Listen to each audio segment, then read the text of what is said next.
हाल ही में की गई स्टडीज़ के अकॉर्डिंग हमारे ब्रह्मांड की उम्र जैसे जैसे बढ़ती जा रही है वो और भी गर्म होते जा रहा है।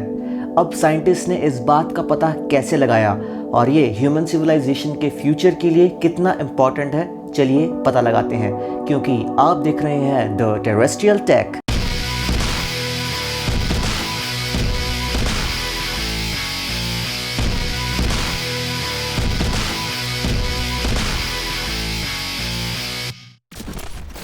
यूनिवर्स की शुरुआत हुई थी आज से करीब 13.7 बिलियन ईयर्स पहले, एक ऐसे इवेंट के ज़रिए जिसे आज हम बिग बैंग के नाम से जानते हैं। ऐसा माना जाता है कि इससे पहले सारी चीज़ें एक सिंगल पॉइंट पे कॉन्सेंट्रेटेड हुआ करती थी और आज हम जिन चीज़ों को देखते हैं, चाहे वो स्टार्स हो, प्लैनेट्स हो, ब्लैक होल्स हो या गैलेक्सीज़, ये सारी चीज़ें बनी हैं उसी एक सिंगल हाईली कॉन्सेंट्रेटेड पॉइंट से।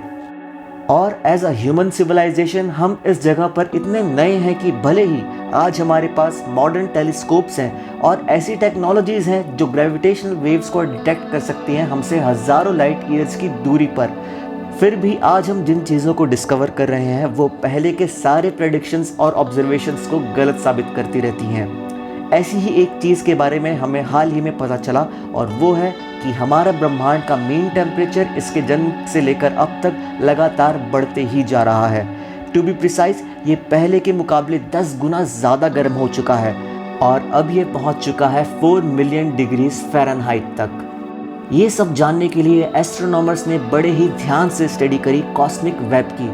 अगर कॉस्मिक वेब की बात करें तो ये समझना बहुत ज़रूरी है कि ब्रह्मांड में सारी चीज़ें बस यूं ही बिखरी हुई नहीं हैं, बल्कि सारी चीज़ें इंटरकनेक्टेड हैं एक दूसरे से। एग्जाम्पल के तौर पर गैलेक्सीज भले ही हमें बिलियंस ऑफ लाइट ईयर्स की दूरी पर नज़र आती हैं, लेकिन सच्चाई तो ये है कि हर एक गैलेक्सी एक दूसरे से कनेक्टेड है एक ऐसे धागे से जिसे हम कहते हैं कॉस्मिक वेब, जो कि फॉर्म करते हैं गैलेक्सी क्लस्टर्स को, और ये यूनिवर्स में मौजूद लार्जेस्ट स्ट्रक्चर्स होते हैं।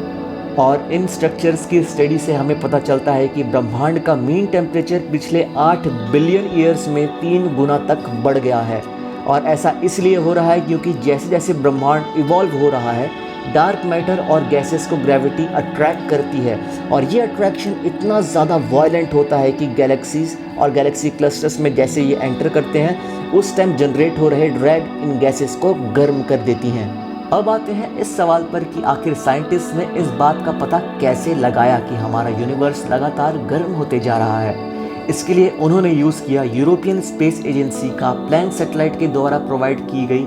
कॉस्मिक माइक्रोवेव बैकग्राउंड की डिटेल्स पर, और इसके साथ साथ उन्होंने यूज़ किया स्लोन डिजिटल स्काई सर्वे से ली गई गैलेक्सी की ऑब्जर्वेशंस को। फिर इन दोनों डेटा को कंबाइन करके एस्ट्रोनॉमर्स ने सक्सेसफुली इंटरगैलेक्टिक हीटिंग प्रोसेस को पता लगाया। अब अगर हम बात करें कि आखिर इन सब चीज़ों से हमें अपने सिविलाइजेशन पर क्या इफ़ेक्ट देखने को मिल सकता है, तो सीधी बात यह है कि इतने बड़े इवेंट्स के सामने ह्यूमन लाइफ बहुत छोटी होती है, क्योंकि ये इवेंट्स जहां बिलियंस ऑफ ईयर्स में एक प्रोसेस को फॉलो करने के बाद होती हैं, उसके कंपैरिजन में हमें इस धरती पर कदम रखे अभी सिर्फ कुछ ही साल बीते हैं। और अगर हम आपस में लड़ाई करके एक्सटिंक्शन के कगार पर ना पहुंच जाएं और पीसफुली फ्यूचर की तरफ एकजुट होकर आगे बढ़ें एक सिंगल ह्यूमन रेस की तरह, तो हो सकता है आज से हज़ारों सालों बाद जब हम इंटरगैलेक्टिक ट्रैवल करने में केपेबल होंगे तब हम इस प्रॉब्लम से भी निपट लें। आज के लिए इतना ही। अगर आपको ये वीडियो पसंद आया तो सब्सक्राइब करें हमारे चैनल को और बेल बटन को प्रेस करना ना भूलें। See you guys in next video.